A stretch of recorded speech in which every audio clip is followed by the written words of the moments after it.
आज आपके लिए लाए हैं एक बच्चे की कहानी जिसने डाकुओं के सामने भी अपनी माँ से किया वादा निभाया और वही बाद में गौसे आजम रहमतुल्लाह अलैह कहलाए। बहुत पुरानी बात है। जलान के शहर में एक नन्हा बच्चा रहता था जिसका नाम अब्दुल कादिर था। उनका बचपन आम बच्चों जैसा नहीं था क्योंकि उनकी आंखों में इल्म की प्यास और दिल में खुदा का खौफ था।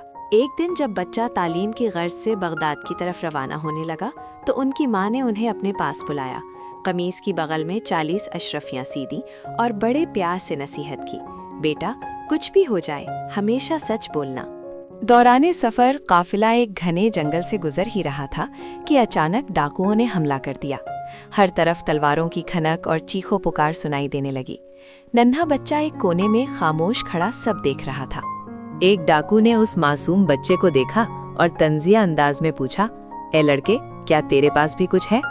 नन्हे अब्दुल कादिर ने बड़े सुकून से जवाब दिया, हाँ, मेरे पास 40 अशरफियाँ हैं। डाकू ने तलाशी ली तो कुछ ना मिला। वो उसे अपने सरदार के पास ले गए। सरदार ने पूछा, लड़के, क्या तेरे पास माल है? बच्चे ने फिर वही जवाब दिया और बताया कि मेरी माँ ने मेरी आस्तीन में 40 अशरफियाँ सी रखी हैं। जब सरदार के हुक्म पर कमीज की बगल खोली गई तो 40 अशरफियाँ निकल आईं। सरदार दंग रह गया और पूछा, ए लड़के, तुमने झूठ क्यों नहीं बोला? बच्चे ने कहा, मेरी माँ ने मुझसे सच बोलने का वादा लिया था। मैंने सोचा कि अगर मैं झूठ बोलूँगा तो माँ का वादा टूट जाएगा। ये सुनकर सरदार बहुत नादिम हुआ और रोते हुए बोला, ये बच्चा तो अपनी माँ का वादा नहीं तोड़ता और मैं अल्लाह का हुक्म तोड़ रहा हूँ।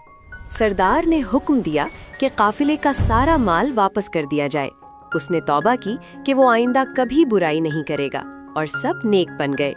इस कहानी से हमें ये सबक मिलता है कि हमेशा सच की जीत होती है क्योंकि सच्चाई में अल्लाह की मदद शामिल होती है। यही बच्चा आगे चलकर शेख अब्दुल कादिर जीलानी रहमतुल्लाह अलैह कहलाया। दुनिया उन्हें गौसे आजम रहमतुल्लाह अलैह के नाम से भी जानती है। वीडियो देखने का शुक्रिया। अगर आपको वीडियो पसंद आई हो तो बराए मेहरबानी वीडियो को लाइक, शेयर और चैनल को सब्सक्राइब करें। आपका बहुत बहुत शुक्रिया।